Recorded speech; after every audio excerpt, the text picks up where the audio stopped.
नमस्कार, मैं doctor Manju Jain, retired associate professor from एसएनसेन degree college Kanpur. जी हाँ, मैं पिछले कई दिनों से मैं और आप नामक शीर्षक से, जिसमें कि कोरोना से संबंधित क्या मिथ है और क्या सच्चाई है, इसके बारे में जानकारी दे रही हूँ। तो तमाम लोगों के क्वेश्चंस आते हैं, जिज्ञासा होती है, उन्हें उत्सुकता होती है, उनमें ये जानने की ललक होती है कि हम उनसे कैसे बचाव करें। हम यदि एक बार कोरोना हो गया, फिर दोबारा भी उसके संक्रमण में वो आ सकता है या नहीं आ सकता है, या गर्भवती महिलाओं को आइसोलेशन में कितने दिन रखना चाहिए, या उन्हें वेंटिलेटर की ज़रूरत है, आईसीयू की ज़रूरत है या नहीं है, या बार बार हाथ धोने से ही संक्रमण ख़त्म होगा, मास्क पहनने की ज़रूरत नहीं है, या मास्क पहनना ज़्यादा कामगर है बजाय के हाथ धोने से। कई तमाम प्रश्न हमारे सामने आए, तो मैंने उसके कुछ उत्तर लिखे हैं और कुछ मैंने जानकारी WHO से, बुक्स से और सेंट्रल हेल्थ मिनिस्ट्री से कुछ आंसर्स आपके सामने शेयर करूँगी। तो चलिए एक एक क्वेश्चन हम लोग लेते हैं और उसके बारे में क्या सच्चाई है और क्या मिथ है, बस मुझे यही आप तक पहुंचाना है कि आप लोग घबराए नहीं। सिर्फ सावधानी बहुत है इसमें, परेशान, घबराना या टेंशन में होना, एंजाइटी होना, गलत कदम उठा लेना बिल्कुल नहीं। आप सिर्फ सावधानी बरतेंगे तब ये संक्रमण से आप बच सकते हैं। लेकिन फिर भी इसके विषय में जो मिथ प्रचार हो रहे हैं उसके बारे में सच्चाई जानना बहुत ज़रूरी है। तो लोग पूछते हैं कि पान मसाले की पीक से कोरोना संक्रमण नहीं फैलता। देखिए, कहीं ऐसा लॉजिक तो नहीं है कि उससे फैलता हो, लेकिन छोटे मोटे जो संक्रमण होते हैं वो पीक में ज़रूर बने रहते हैं, और वैसे भी गंदगी आसपास होती है, और ख़ासकर जिनमें इम्यूनिटी कम है वो तो संक्रमण को ले सकता है, भले ही कोरोना का ना हो, लेकिन दूसरे तरीके के संक्रमण के लिए वो बहुत जल्दी प्रोन हो सकता है। इसलिए जहाँ तक हो, पान मसाला या सिगरेट है, धुआं निकालने वाली चीज़ें, धुआं अंदर ही लेने वाली चीज़ें हैं, उनसे बचाव करने के लिए सरकार भी कहती है, और आजकल जो कोरोना फैल रहा है उसके लिए भी सावधानी बरतने के लिए कहती है कि आप जगह जगह थूकें नहीं या ना फेंकें, इससे बचत हो सकती है। फिर आता है कि एथेनॉल पीने से कोरोना संक्रमण से बचाव होगा। एथेनॉल एक्चुअली में सतही तौर पर से तो उसका संक्रमण से बचाव हो सकता है, लेकिन इसको पीना नहीं चाहिए, क्योंकि इसमें बहुत भारी मात्रा में एक अल्कोहल की भी मात्रा होती है, विषैला माना जाता है। तो इससे आंतरिक जो हमारे ऑर्गन्स हैं, हमारे फेफड़े, हमारे किडनी, हमारा स्टमक खराब हो सकता है, और हमारी स्किन पर भी प्रभाव पड़ सकता है। तो जहाँ तक हो, हमें एथेनॉल पीने से बचना चाहिए, उसे बहुत फ्रिक्वेंटली नहीं लेना चाहिए, रादर नहीं लेना चाहिए, सिर्फ सतही ये संक्रमण को ठीक कर सकता है, अदरवाइज़ ये हमारी हेल्थ के लिए हानिकारक है। हाथ धोने से कहीं बेहतर है मास्क पहनना, जैसे अभी हम लोग चर्चा कर रहे थे। तो कई लोगों का, खास करके डॉक्टर एक आए हैं, डॉक्टर स्कंद शुक्ला, कहते हैं कि हाथ धोना वायरस के संक्रमण को रोकने में सबसे ज़्यादा प्रभावी है, यानी कि मास्क पहनने से ज़्यादा अच्छा है कि हम हाथ धोएं। लेकिन क्या है, आमतौर पे हम बार बार हाथ नहीं धो पाते हैं। यदि हम थोड़ी देर के लिए घर से बाहर निकले हैं तब भी नहीं धो पाते हैं, और मास्क पहनना हमारी आदत में शुमार भी नहीं है शुरू से, तो हमें कुछ उलझन सी लगती है, हम आलस कर बैठते हैं मास्क पहनने में। इसलिए मास्क पहनना भी ज़रूरी है, और उससे बेहतर है कि आप हाथ जब कभी घर से बाहर निकल रहे हैं तब भी आप सैनिटाइज करके जाएं, और लौट करके तो हाथ अवश्य ही धोने की आदत डालें, वो भी साबुन से, और 20 सेकंड तक रगड़ रगड़ के पोरों के बीच में से आप हाथ को रगड़ें और धोएं, ये ज़्यादा बेहतर है। इसलिए मास्क पहनना भी ज़रूरी है, और उससे ज़्यादा बेहतर है कि आप हाथ को नियमित रूप से बार बार धोते रहें, साबुन से या किसी सैनिटाइज से आप सैनिटाइज कर सकते हैं। हमारे सामने और प्रश्न आता है कि संक्रमित द्वारा इस्तेमाल किए बर्तनों को फेंक देना चाहिए। बिल्कुल भ्रम है, बिल्कुल गलत है। वैसे भी आप देखिए, बीमारी कोई होती है, ट्यूबरक्लोसिस है या कोई भी संक्रमण लग जाता है, तो हम तो बर्तन वैसे ही धोते हैं, फेंक थोड़ी देते हैं। तो इसी तरीके से कोरोना के दौरान भी है। तो कोरोना के दौरान में जब उसको आइसोलेट किया गया है तो उसके बर्तन हैं, उसके कपड़े हैं, उसके ब्रश है, उसके टॉवल्स हैं, उसका बेड है, उसका रूम है, उसके जो भी यूज़ करने की चीज़ें हैं उसको हम लोग वैसे ही इस्तेमाल कोई दूसरा व्यक्ति नहीं करता है। तो फिर बर्तन का क्या, बर्तन भी इस्तेमाल हम करें ना करें लेकिन फेंक थोड़ी देंगे, इसलिए उसको खूब गर्म पानी में आप सर्फ डाल के, साबुन डाल करके उसको असंक्रमित कर सकते हैं, उसको फेंकने की कोई आवश्यकता नहीं है।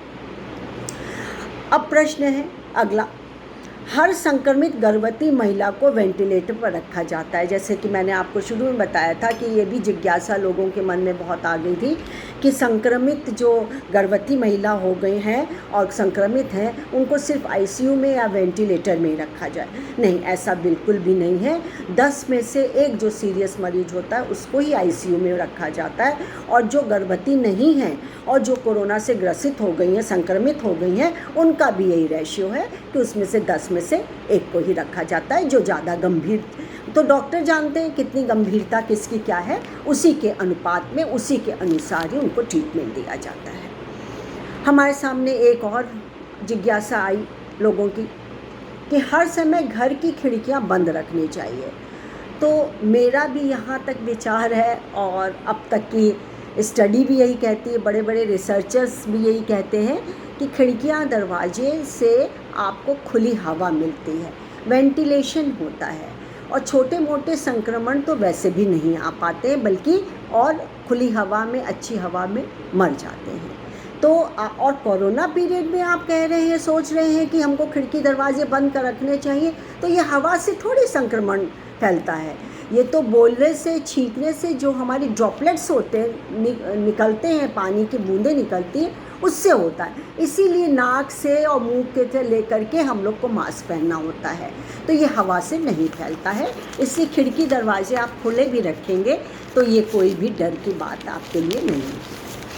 फिर आइए और आगे हैं कि किसी ने पूछा कि माँ का दूध कोरोना वायरस के संक्रमण से बचाता है।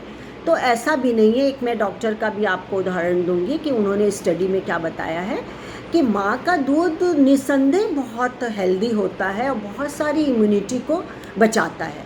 और आजकल तो ये भी प्रचार हो रहा है कि माँ का दूध बिक रहा है, लोग ले रहे हैं, लेकिन ये 100% सही नहीं है कि माँ के दूध से कोरोना वायरस या संक्रमण से बचा जा सकता है। इसके लिए न्यूयॉर्क स्थित ग्रामर्सी पेडियाट्रिक्स की संस्थापक और एमडी डॉक्टर डायन हेस का कहना है कि कोविड-19 से बचाव के लिए माँ का दूध ना खरीदें, इससे कोई मदद नहीं मिलती है। तो इस भ्रम को आप तोड़ दीजिए कि माँ के दूध में कोरोना वायरस या कोविड-19 से लड़ने की क्षमता होती। वो दूसरी और इम्यूनिटी को है, जैसे मम्स है, डिफ्टीरिया है, चेचक है, टाइफॉइड है, इन सब से माँ का दूध बहुत लाभकारी होता है। लेकिन अब इस समय लेने पर बड़ी एज में कोरोना से बचाव में कोई ख़ास मदद नहीं मिलती है। हर समय रेगुलर ब्लड टेस्ट कराने में खतरा है।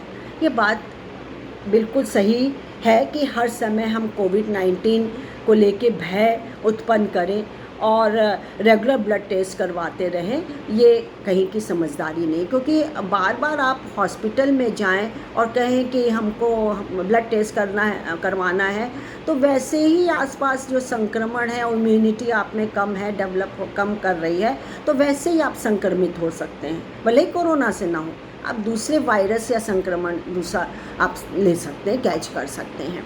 तो आप कहीं आजकल तो ऑनलाइन से भी आप कॉल कर सकते हैं, या किसी अच्छी लैब में, कोई आइसोलेटेड लैब में या अच्छे जो कि लैब में आप जा कर के ब्लड टेस्ट करवा सकते हैं। लेकिन बार बार करवाने की कोई आवश्यकता नहीं है, बल्कि आप अपनी हेल्थ को ध्यान में रखते हुए आप किसी नज़दीकी अच्छे लैब में, आइसोलेटेड लैब में जाएं और वहीं पर करवाएं। एंटीबैक्टीरियल, एंटीवायरल दवाएं एक ही होती हैं? नहीं, एंटीबैक्टीरियल बैक्टीरिया से होता है, एंटीवायरस वायरस से होता है। मैं बताती हूँ, दोनों दवाएं बिल्कुल अलग होती हैं, इनका असर भी अलग होता है। एंटीवायरल दवाएं वायरस से सुरक्षा देती हैं, जो अभी हम लोग बात कर रहे थे, जबकि एंटीवायरल दवाएं बैक्टीरिया के संक्रमण को ख़त्म करती हैं। वायरस और बैक्टीरिया में अंतर यह होता है कि बैक्टीरिया आत्मनिर्भर होता है, शरीर में पहुंचकर अपनी प्रतियां स्वयं बना लेता है। वायरस क्या होता है? परजीवी होता है, उसे जिंदा रहने के लिए जीवित कोशिका की ज़रूरत पड़ती है। बैक्टीरिया को खत्म करना और उनकी दवाएं बनाना आसान होता है, इसलिए वे ज़्यादा होती हैं। वहीं एंटीवायरल दवाएं बनाना आसान नहीं होता, थोड़ा सा कठिन होता है।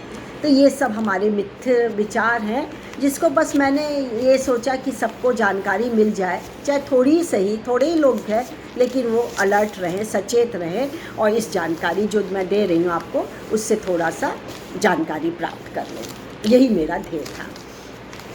फिर एक और आता है मेरे सामने कि ऑफिस में हर समय मास्क पहनने की ज़रूरत नहीं है।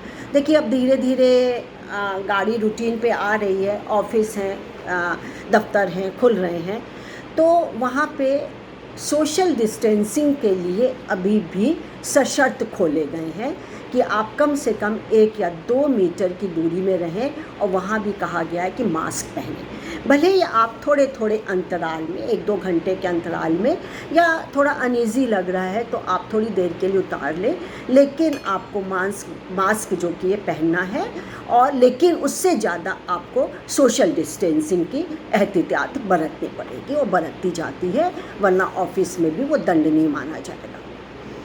सूप या भोजन में काली मिर्च संक्रमण से बचाती है। देखिए, काली मिर्च ना फ़ायदेमंद बहुत होती है। हमारे कहते हैं कि सलाइवा बनता है काली मिर्च खाने से, या मिर्च खाने से सलाइवा होता है, और सलाइवा अपने में एक